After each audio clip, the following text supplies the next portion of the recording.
Hey guys, and welcome to a new season, a new episode, a new platform of the 2-Minute Warning. I'm Blake Showalter. And I'm Beto Diaz. And we are on Target Sports, the new digital section for the sports section here at the Arrow. We're really excited to put some content out there for you. And starting off, we're doing a 2-Minute Warning episode.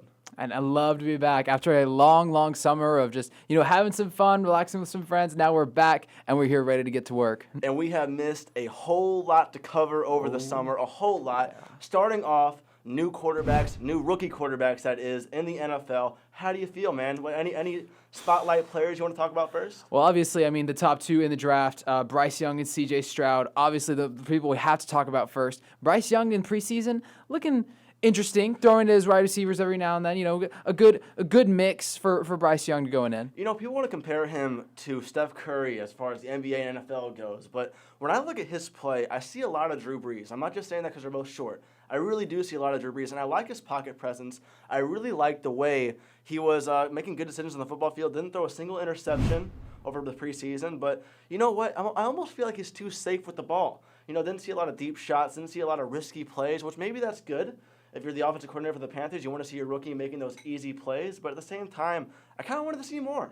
Yeah, I agree. Bryce Young, look, he's obviously sharp coming out of Alabama, a college football prospect. But yeah, like I said, definitely want to see more. And C.J. Stroud, I want to see more of him. He looked a little bit rocky out on the field. Yeah, you know what?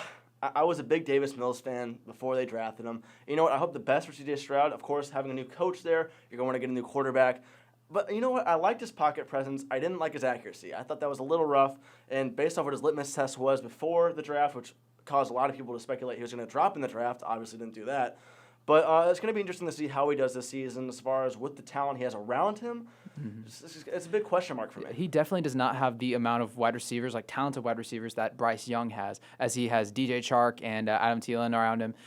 It's just not the same over at Texas. One place that's also devalued for weapons is Indianapolis. While they do have Michael Pittman Jr., who occasionally makes the big plays, they're losing Jonathan Taylor, or he's refusing to play for them this next season. So it's really down to Anthony Richardson to carry that team and put him on his back. And if anyone could do it, it could be Richardson because of his athleticism and the way that he plays with the ball.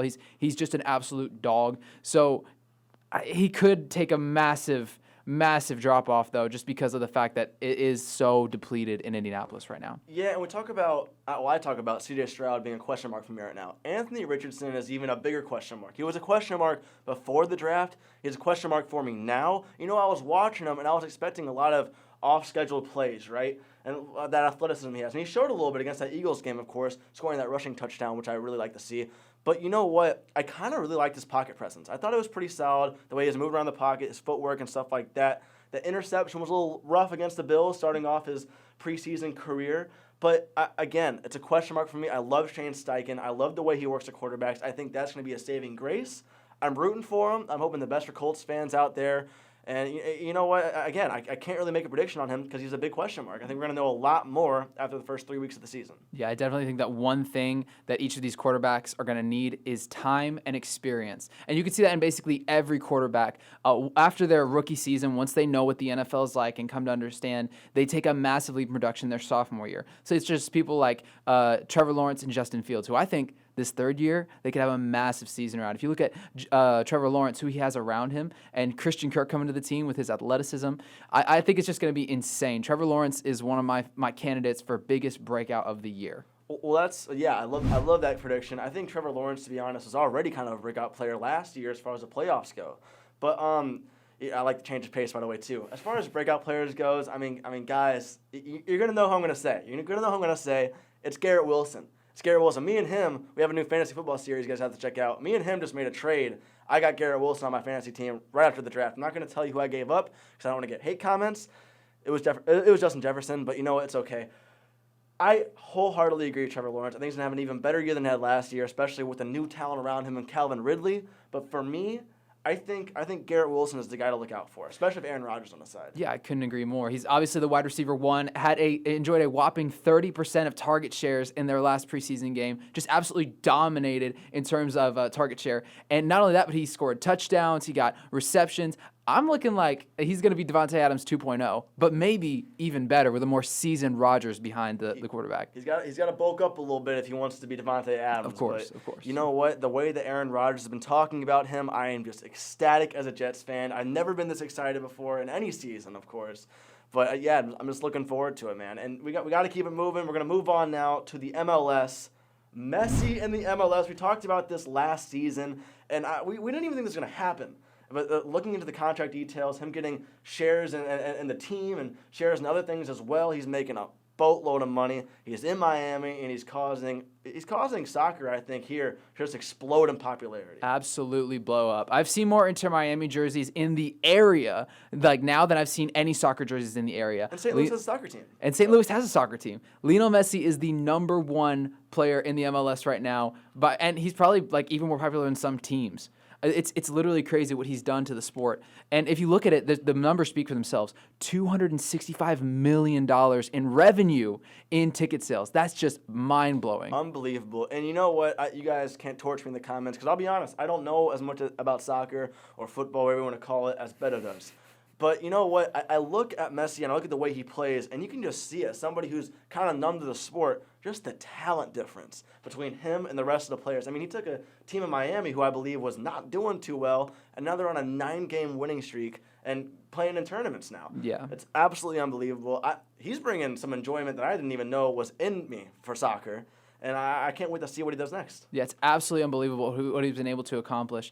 11 goals, I believe, across 9 matches and 3 assists. And some of those goals at the clutchest moments possible. If you watch back in the League's Cup, there were times where he came in against Cruz Azul and they needed a winner. 90th minute, scores a free kick. That's his opening to the MLS. Next week against Atlanta, 2 goals. The week after, they need goals, he comes up with them. And then in a thriller against Dallas, ties the game in the 90th minute to send it to penalties. They win the game. And in the final, scoring an absolute worldie. If you have not seen it, go look up Lionel Messi goal versus Nashville. Then he comes into his MLS debut, scores again. He's just making crazy things happen for Inter Miami. They could not have dreamed for a better selection with Messi, Busquets, and Jordi Alba. This is an insane team. It almost looks like it is the 2015 Barcelona team that won the Champions League. So just keep bringing in the players. I'm all here for it. I mean, Beto was practically holding me down and holding my eyelids open to watch soccer last year, but now he doesn't have to do that. I'm actually wanting to watch soccer. I'm enjoying it. And you know what? I can't wait to see what happens for the rest of the year, to be honest. But moving on, a new year that's also starting up is SEMO football taking on a dog of an opponent in Kansas State, the number 16th ranked team in the FBS, also the team that beat TCU, who would be the national championship runner-up last year. College football is one of the most unpredictable sports or unpredictable leagues you can possibly predict in, but don't count us out quite yet. Come on now. I mean, we've got Geno Hess coming back. He's going to be breaking more records this year. Paxton looked great last year. He'll look great this year. I'm not saying there's going to be an upset, but I'm saying there's a chance. So I'm going to say there's a chance. I completely agree. I mean, as long as we have Geno and Paxton on the field, like we don't have to worry about anything else. Paxton, obviously, his second year at starting quarterback. We were just talking about how you get a year of experience and everything changes.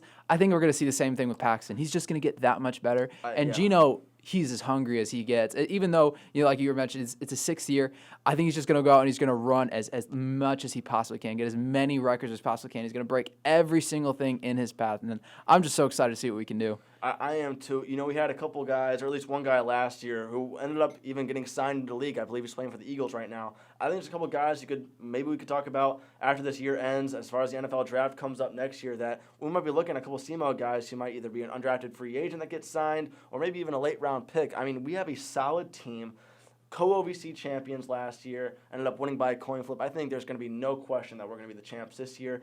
And I'm really excited to see what we do. I think Isaiah and I, and Beto we has to get off work. All right, we're still working here. We're in college, but I think we're going to be going down there and covering that game. We're really looking forward to it. It's going to be a great season for SEMO football, so definitely tune in. Also, follow us on our Instagram on Target Sports. It's actually the handle is on Target Arrow. Follow us there for all in-game updates and also all SEMO sports updates. We're going to keep you up to date. We also have some other fun stuff we're going to be posting on there as well. Yeah, just stay attentive. Me and Blake sat down this summer and we really just planned treacherously over basically every little detail, every show that we wanted to add. We got some new stuff coming, so please subscribe, like down below, comment what you want to see us do next and what you want to talk about next. We're all here for it. And real quick, just to tell you what me and Beto are doing. I am the digital sports producer for On Target Sports, and Beto, you are? The digital sports editor. Absolutely. So we're going to be planning a bunch of stuff. If you don't like it, we made it. So yell at us in the comments. We'll change it up a little bit. But this has been the first episode of the 2-Minute Warning this season. It's on so On good to Target be Sports. back. Oh, it's great to be back. And I can't wait for the next episode to come out. One last thing. Right now, we are 1 episode a week. It'll be posted on Fridays. So just be ready for that. And yeah, who knows? Maybe we'll start posting 2 a week, but We'll see. we'll see what happens. But thank you guys for watching. Again, I am Blake Showalter. And I'm Beto Vacadillas. See you guys next time.